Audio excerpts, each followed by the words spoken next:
আল্লাহ আছে, আল্লাহ আছে। আমার পরিষ্কার কথা, এই দেশের মানুষের এক নম্বর, এই দেশের মানুষের ভাগ্য পরিবর্তন যদি করতে হয়, নম্বর 2 সন্ত্রাসী বন্ধ করতে হয়, চাঁদাবাজি বন্ধ করতে হয়, সমস্ত অপরাধ দমন করতে হয়, দর্শন জিনা বন্ধ করতে হয়, মানুষের অধিকার পূর্ণ প্রতিষ্ঠা করতে হয়। কুরআনী শাসন ছাড়া বিকল্প কোনো রাস্তা নেই। এবার তাকবীর হবে, নারে তাকবীর।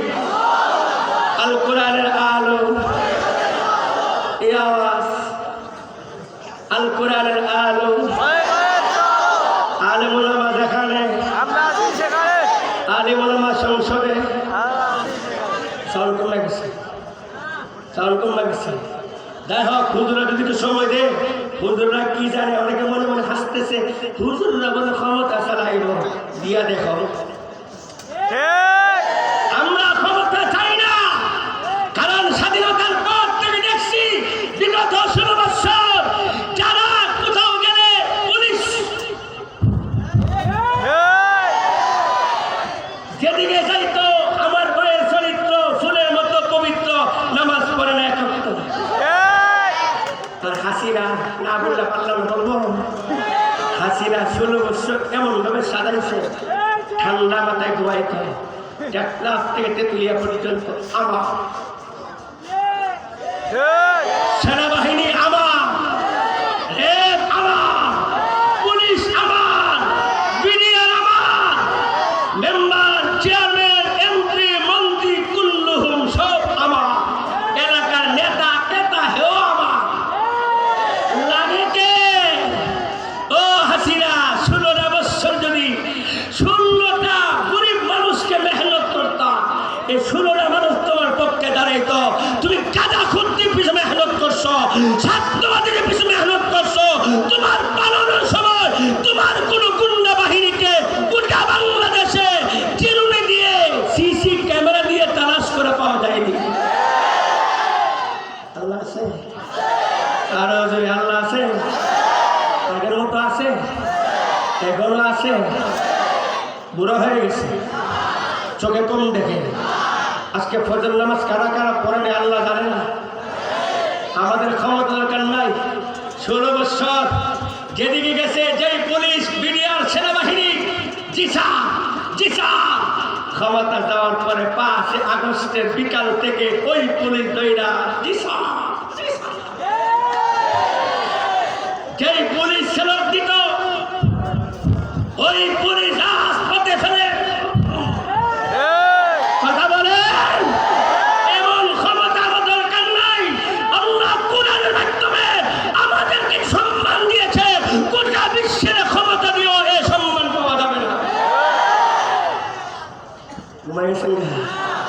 আল্লাহ আছে, আল্লাহ তাআলা একক অসীম, সদা বিরাজমান, নাই যে তাহার কোনো শরীক, সর্বশক্তিমান, সমকক্ষ প্রতিদ্বন্দ্বী, নাই যে কোনো তার, আদি অন্ত সবই তিনি, আল্লাহু আকবার।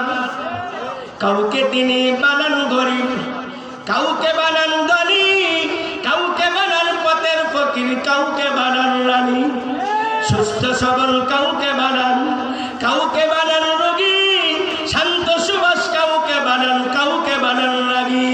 হে মিরপুর মুসলমান ভাইরা, চিৎকার করে বলুন, হায়াতের মালিক কে? ক্ষমতার মালিক? হ্যাঁ, এখন দি শুনি জনগণ, জনগণ ক্ষমতার মালিক।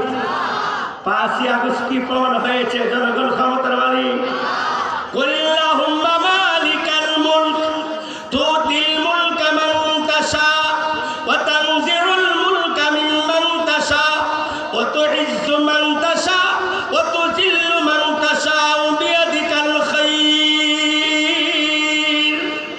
ইন্নাকা আলা কুল্লি শাইইন কাদির।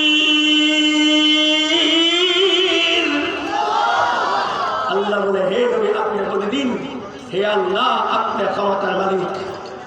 চিৎকার করে বলুন, ক্ষমতার মালিক জনগণ না আল্লাহ। আরো জোরে। কোন বিশ্বাস করে জনগণ ক্ষমতার মালিক, এই কথা কোরআনের বিরুদ্ধে যাবে, তার ঈমান থাকবে না। যাই হোক, আমার হায়াত কম, মূল কথা বলতে হবে। মেরে ভাই, আল্লাহ আপনাকে আমাকে মানুষ বানাইছে, আলহামদুলিল্লাহ। মানুষ হওয়া কত বড় নিয়ামত, সেদিকে যাওয়ার সময় নাই। মানুষের শরীরে একটা আল্লাহ বুঝতে টুকরা দিছে। রাসূল বলেন, আলা ইন্না ফিল জাসাদিল মুদগাহ ইযা সালাহাত সালাহাল জাসাদু কুল্লুহু ওয়া ইযা ফাসাদাত ফাসাদাল জাসাদু কুল্লুহু আলা ওয়া হিয়াল কলব। মনে রাখবেন, আমি আপনার দৈনন্দিন জীবনে যাহা কিছু করি সব কিছুর প্ল্যান হয় অন্তরে। ভালো করলেও অন্তরে, খারাপ করলেও অন্তরে। প্রত্যেক কাজের জল্পনা কল্পনা অন্তরে প্রথম সৃষ্টি হয়, আর অঙ্গ প্রত্যঙ্গে সেটাকে বাস্তবায়ন করে। রাসূল বলে, হে আমার উম্মত, সতর্ক থাকো, শোনো, মানুষের শরীরের মধ্যে একটা গোশতের টুকরা আছে। এই গোশতের টুকরা যদি সঠিক থাকে, সুস্থ থাকে, গোটা শরীরের অঙ্গ প্রত্যঙ্গ ব্যবহার সঠিক থাকে, সুস্থ থাকে। আর ওই গোশতের টুকরা যদি নষ্ট হয়ে যায়, রুগ্ন হয়ে যায়, অসুস্থ হয়ে যায়, গোটা শরীরের অঙ্গ প্রত্যঙ্গ ব্যবহার সঠিক থাকে না, গোটা শরীরের অঙ্গ প্রত্যঙ্গের ব্যবহার আর মানুষের থাকে না, হাইওয়ান জানোয়ার থেকে নিকৃষ্ট হয়ে যায়। রাসূল বলে, আলা ওহিয়াল কলব, এই ওই গোশতের টুকরার নাম হলো কলব। কলব মানে অন্তর। কলব মানে, তাহলে কি বুঝতে পারলেন? মানুষের জীবনের চরিত্র পরিবর্তন হওয়ার পিছনে প্রথম সমস্যা অঙ্গ প্রত্যঙ্গে না অন্তরে?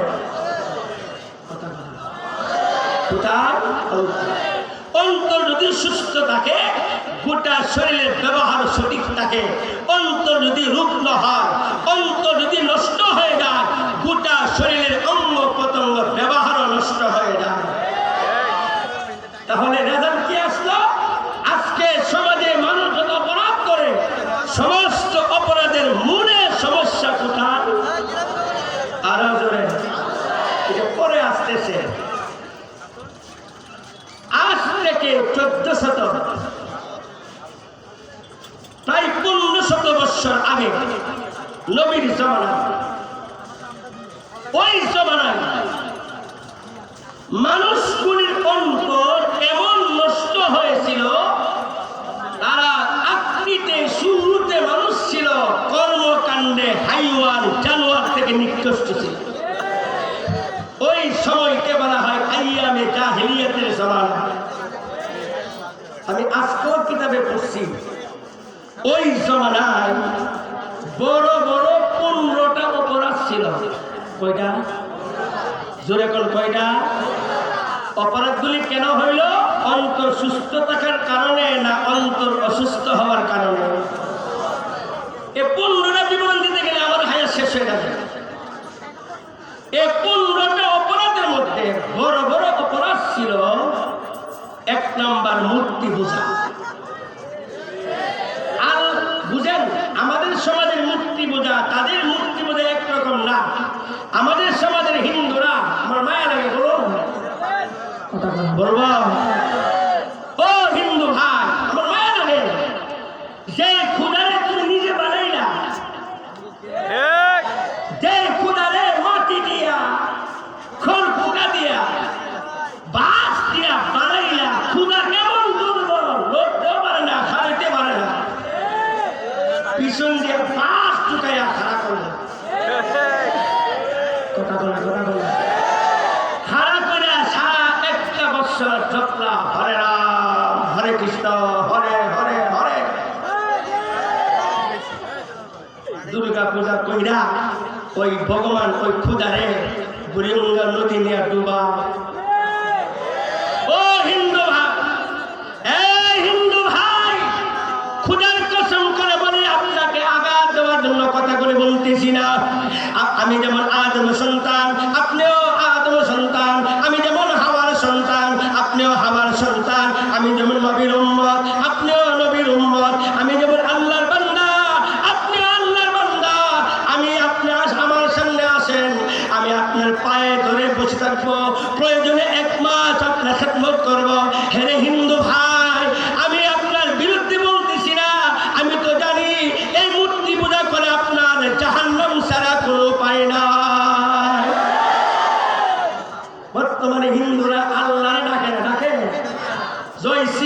দেখেন না ভারতের অবস্থা। আর তখনকার মুশরিকরা আল্লাহর ডাকতো, আবার মূর্তি পূজা করত। এই হলো 1 নাম্বার সবচেয়ে বড় অপরাধ। 2 নাম্বার আরেকটা মারাত্মক অপরাধ ছিল ওই জমানায়, বাপে কন্যা সন্তান হলে নিজেকে দুর্ভাগা মনে করত, হতভাগা মনে করত।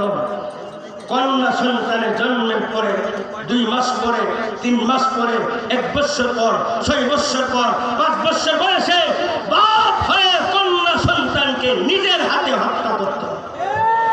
হত্যা করত, জবাই করে না, মাটিতে পুঁতে জীবিত মানুষ থেকে হত্যা করত। আইয়ামে জাহিলিয়াতের জমানার কথা শুনলে আমরা মনে করি এরা অনেক খারাপ ছিল, আমরা অনেক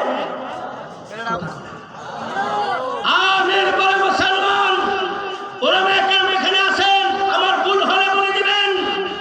আইয়ামে জাহিলিয়াতের জমানায় ইতিহাস পাওয়া যায়, বাপ মেয়েকে হত্যা করেছে, মা মেয়েকে হত্যা করেছে। আইয়ামে জাহিলিয়াতের জমানায় ইতিহাস পাওয়া যায় না মা হয়ে সন্তানকে হত্যা করেছে, ইতিহাস পাওয়া যায় না সন্তান হয়ে মা বাপকে হত্যা করেছে। আইয়ামে জাহিলিয়াতের জমানায় ইতিহাস পাওয়া যায় না। আমার সোনার বাংলাদেশে বিগত 16 বছরে এমন ইতিহাস শুনেছি, মেয়ে হয়ে মা বাপকে গুমের ট্যাবলেট খাওয়ায়া নিজের হাতে জবাই করছে, নাম হলো অসীম। আমার সোনার বাংলাদেশে মা হয়ে সন্তানকে জবাই করে স্বামীকে ফাঁসানোর জন্য, সন্তান হয়ে মাকে জবাই করে। তাহলে কি বুঝতে পারলেন? আইয়ামে জাহিলিয়াতের জমানা থেকে আমাদের সমাজের পরিবেশ খুব ভালো না আরো খারাপ? আরো জোরে, আরো জোরে। ওই সময় আজ থেকে 1459 বছর আগে, কত বছর? 1459 বছর আগে নবীর বয়স পূর্ণ হলো 40 বছর একদিন পূর্ণ হলো। আল্লাহ নবী কারে হারায় ধ্যানে মগ্ন। ওই মুহূর্তে আল্লাহ জিবরাইলকে পাঠায়া কুরআন নাজিল করেছেন। কুরআন নাজিল করেছেন, কেন নাজিল করেছেন? আমার কি আয়াত আল্লাহ পরিষ্কার বলে দিয়েছেন, ইয়া আইয়ুহান নাস, হে মানব সম্প্রদায়, কদ জাআতকুম মাউইযাতুম মির রাব্বিকুম, তোমাদের রবের পক্ষ থেকে নসিহতপূর্ণ বাণী আগমন করেছে। শিফাউল লিমা ফিস সুদূর, এই কুরআনের নসিহত গ্রহণ করলে তোমাদের গোটা বিশ্বের সমস্ত মানুষের অপবিত্র আত্মা পবিত্র হবে, অসুস্থ আত্মা সুস্থ হবে, নষ্ট আত্মা সঠিক হবে। আজ থেকে 1459 বছর আগে কোরআন দুনিয়াতে আসছে। বয়সটা মনে রাখেন। তাহলে কোরআনের বয়স কত? 1400। এই কোরআন নবীজি কার হেরাত থেকে নিয়ে যখন মক্কার জমিনের গলিতে গলিতে করে দাওয়াত দিচ্ছেন, এই কোরআন যখন ওই আইয়ামে জাহিলিয়াতে মানুষগুলি কোরআনের চিকিৎসাকে গ্রহণ করেছে, কোরআনের হেদায়েতকে গ্রহণ করেছে, তাদের ইসলামী হুকুমত কায়েম হয়ে গেছে। সিরিয়াতে আরেক কুখ্যাত ফ্যাসিবাদী সন্ত্রাস ছিল বাশার আল-আসাদ। আমার আল্লাহ তারে এমন পতন ঘটাইছে, আউট। আল্লাহ আছে, আল্লাহ আছে। আমার পরিষ্কার কথা, এই দেশের মানুষের 1 নম্বর, এই দেশের মানুষের ভাগ্য পরিবর্তন যদি করতে হয়, নম্বর 2 সন্ত্রাসী বন্ধ করতে হয়, চাঁদাবাজি বন্ধ করতে হয়, সমস্ত অপরাধ দমন করতে হয়, দর্শন জিনা বন্ধ করতে হয়, মানুষের অধিকার পূর্ণ প্রতিষ্ঠা করতে হয়। কুরআনী শাসন ছাড়া বিকল্প কোনো রাস্তা নেই। এবার তাকবীর হবে, নারে তাকবীর। আল কোরআনের আলো, এই আওয়াজ, আল কোরআনের আলো। আলেম ওলামা যেখানে, আলেম ওলামা সংসদে। সাউন্ড কম লাগছে, সাউন্ড কম লাগছে। যাই হোক, হুজুরা যদি একটু সময় দে, হুজুররা কি জানে, অনেকে মনে মনে হাসতেছে, হুজুররা বলে ক্ষমতা চালাইব, দিয়া দেখো। আমরা ক্ষমতা চাই না, কারণ স্বাধীনতার পর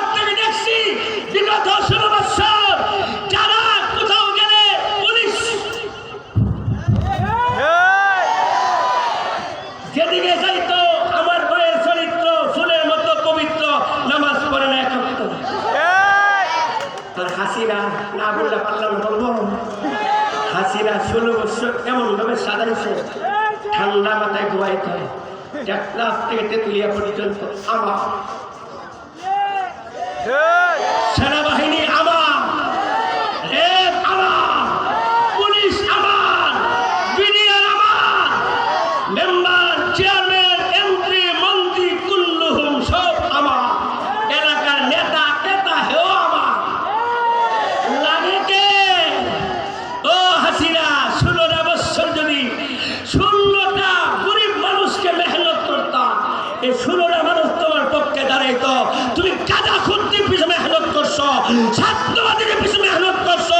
তোমার পালানোর সময় তোমার কোন গুন্ডা বাহিনীকে গোটা বাংলাদেশে চিরুনি দিয়ে সিসি ক্যামেরা দিয়ে তালাশ করে পাওয়া যায়নি।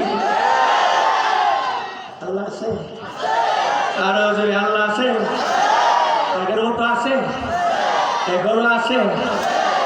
বুড়ো হয়ে গেছে, চোখে কম দেখে। আজকে ফজর নামাজ কারা কারা পড়েনি আল্লাহ জানে না। আমাদের ক্ষমতা দরকার নাই। 16 বছর যেদিকে গেছে, যেই পুলিশ বিডিআর সেনাবাহিনী জিসা জিসা ক্ষমতা দেওয়ার পরে 5 আগস্টের বিকাল থেকে ওই পুলিশ দইরা জিসা জিসা, যেই পুলিশ সেলর দিত ওই পুলিশ রাজপথে ফেলে কথা বলেন। এমন ক্ষমতা দরকার নাই। আল্লাহ কোরআনের মাধ্যমে আমাদেরকে সম্মান দিয়েছে, গোটা বিশ্বের ক্ষমতা দিয়েও এই সম্মান পাওয়া যাবে না। আল্লাহ আছে, আল্লাহ তাআলা একক অসীম সদা বিরাজমান, নাই যে তাহার কোন শরীক, সর্বশক্তিমান সমকক্ষ প্রতিদ্বন্দ্বী, নাই যে কোন তার আদি অন্ত সবই তিনি আল্লাহু আকবার। কাউকে তিনি বানান গরিব, কাউকে বানান ধনী, কাউকে বানান পথের ফকির, কাউকে বানান রানী, সুস্থ সবল কাউকে বানান, কাউকে বানান রোগী, শান্ত সুবাস কাউকে বানান, কাউকে বানান রাগী। হে মিরপুর মুসলমান ভাইরা, চিৎকার করে বলুন হায়াতের মালিক কে? ক্ষমতার মালিক? হ্যাঁ, এখন দি শুনি জনগণ, জনগণ ক্ষমতার মালিক। 5 আগস্ট কি প্রমাণ হয়েছে? জনগণ ক্ষমতার মালিক। কুল্লাহুম্মা মালিকাল মুলক তুতিল মুলকা মান তাশা ওয়া তানজিউল মুলকা মিম্মান তাশা ওয়া তুইজ্জু মান তাশা ওয়া তুযিল্লু মান তাশা বিয়াদিকাল খায়র ইন্নাকা আলা কুল্লি শাইইন কাদির। আল্লাহ বলে, হে নবী আপনি বলে দিন, হে আল্লাহ আপনি ক্ষমতার মালিক। চিৎকার করে বলুন ক্ষমতার মালিক জনগণ না আল্লাহ? আরো জোরে। কোন মুসলমান যদি এর কথা বিশ্বাস করে জনগণ ক্ষমতার মালিক, এই কথা কোরআনের বিরুদ্ধে যাবে, তার ঈমান থাকবে না। যাই হোক, আমার হায়াত কম, মূল কথা বলতে হবে। মেরে ভাই, আল্লাহ আপনাকে আমাকে মানুষ বানাইছে, আলহামদুলিল্লাহ বলে। মানুষ হওয়া কত বড় নিয়ামত, সেদিকে যাওয়ার সময় নাই। মানুষের শরীরে একটা আল্লাহ বুঝতে টুকটা দিছে। রাসূল বলেন, আলা ইন্না ফিল জাসাদিল মুদগা ইজা সলহাত সলহাল জাসাদু কুল্লুহু ওয়া ইজা ফাসাদাত ফাসাদাল জাসাদু কুল্লুহু আলা ওয়া হিয়াল কলব। মনে রাখবেন, আমি আপনার দৈনন্দিন জীবনে যাহা কিছু করি সব কিছুর প্ল্যান হয় অন্তরে। ভালো করলেও অন্তরে, খারাপ করলেও অন্তরে। প্রত্যেক কাজের জল্পনা কল্পনা অন্তরে প্রথম সৃষ্টি হয়, আর অঙ্গ প্রত্যঙ্গে সেটাকে বাস্তবায়ন করে। রাসূল বলে, হে